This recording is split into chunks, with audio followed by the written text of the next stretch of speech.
If you're in a wheelchair or if you are a single rider, getting in line for Splash Mountain is going to be a little different for you.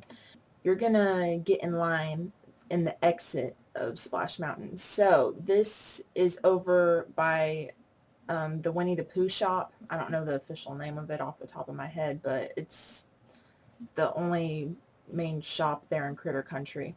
And you're going to see a bunch of wet people getting off the ride and laughing or being mad, depending on whether they liked getting wet or not. Also where people can purchase their pictures after getting off Splash Mountain. This is where you're going to get in line if, like I said, you're a single rider or you have a wheelchair. You're going to go through the exit line, pass by all the wet people, and get to the ride in about 10 minutes. I've heard it takes about 10 minutes. Now that you've gotten to the logs, you can begin the ride. But before you begin the ride, here's some things you might want to know about. If you have a huge party of people, just letting you know, you can only fit up to 6 people in these logs. It used to be that you could fit about 7 or 8 back in before 2002, because it used to be where you could put 2 people together in little seats, and then you could fit 2 or 3 people in the back, but they changed that. They got rid of that. So now it's only 1 person per seat, except in the very back you can fit 2 people, maybe 3 if you put like 3 little kids in the back, but usually they only let 2 people back there. So altogether you can only fit about 6 people in the boat. Now that you know that, different people have different ideas where you get the wettest on this ride.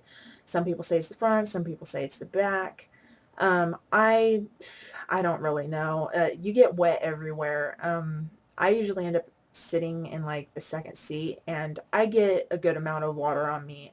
Not as much as my sister. She always ends up sitting in the very front. She gets really wet. So if you're sitting in the front, you're going to get really wet. But then I've also heard people in the very back get really wet too. So I guess safest bet, if you don't want to get wet, sit somewhere in the middle. One keynote of information that I've learned: all of your stuff, if you don't want your stuff getting wet, put it on the left side of the log. Why? There's a double drop in this ride that I'll talk about later, where it just completely soaks you on the right side of the boat. Nothing on that side is going to stay dry. You are going to get really, really wet on that side. So put all of your stuff, like if you have backpacks, you have souvenirs, put it on the left side of the boat, please, or else it will get really, really wet. Okay, some people take ponchos on this ride. I am actually one of these people. And I'll tell you why. I don't use it for my hair, which I hear people do. I don't use it for really my body or anything. I use it for my shoe on the right side of the boat, just because so much water pours over, and I don't want to be walking in soaking wet shoes for like the next 3 hours. So I actually put it along my right side, on my right side in my lap, on my leg and my shoe, and I just cover it with that, because that is the wettest you will get, is on your right leg and your right shoe. So if you bring a poncho and you want to know what's the best way to use it, that's the best way to use it. Unless, of course, you're fixated about your hair, then I guess you would probably use it for your hair. But my advice: use it on your shoe so you don't have to walk around with a wet shoe for the next like 3 hours. That would not be cool. Now you're ready to start the ride. First thing that your log's going to do once it takes off is it's going to go up an incline into a barn. After you've gone through this barn, you're going to get to mosey along for a little bit outside. You're going to get to see different little animal burrows, homes for Brer Rabbit and Brer Fox and Brer Bear. And there's even a birdhouse that you're going to pass by, and it has a security camera in it. So if you want to wave to the good people of Disney, you can go ahead and wave to them there. You're going to come to your first drop. It's not very long compared to the final drop you're going to go down, but it is a pretty fun one. So you go down this first drop and you get your first taste of getting wet, and then you're automatically going to turn left, and you're going to end up in this room with a whole bunch of audio animatronics. I've read up on Splash Mountain and found out that there's 105 audio animatronics on this ride. Okay, so this is your first taste of all of these audio animatronics. You're going to be seeing about Brer Rabbit and his adventure of taunting Brer Fox and Brer Bear and making them angry at him. So you get to see different scenes like this as you go through. You wind your way through. You're going to get to pass by a small frog pond. No real animals. There's no real frogs. They're all fake.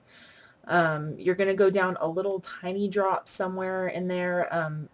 It's not too big of a deal. The only part about it that might upset you is that it'll get you wet.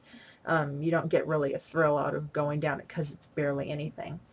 After you do some more twists and turns in here and see more animals singing, you're going to come up to a part where you see Brer Bear's butt. Yep, this is your warning. You are about to go down a double fall.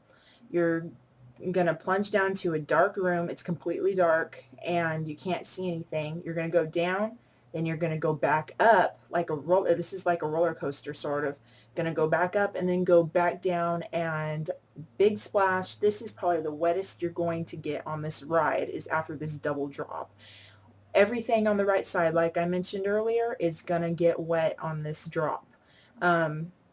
So once you've gotten soaked on your right side, you're going to continue to go through more rooms of singing animals, singing about the happy place or whatever that is. These rooms are darker than the ones you were in before, and you can see that some of your clothing will light up, so that's kind of cool. These rooms don't stay very happy for very long, like the happy music. It eventually turns into really dark, creepy music, so if you have little kids, they might get a little more scared at this part of the ride. Some really sad singing and scarier noises are going to come up in this part of the ride. This is where you finally get to see that you're going to go up this big incline, and this is where you're going to know that you're about to go down the big huge drop of Splash Mountain.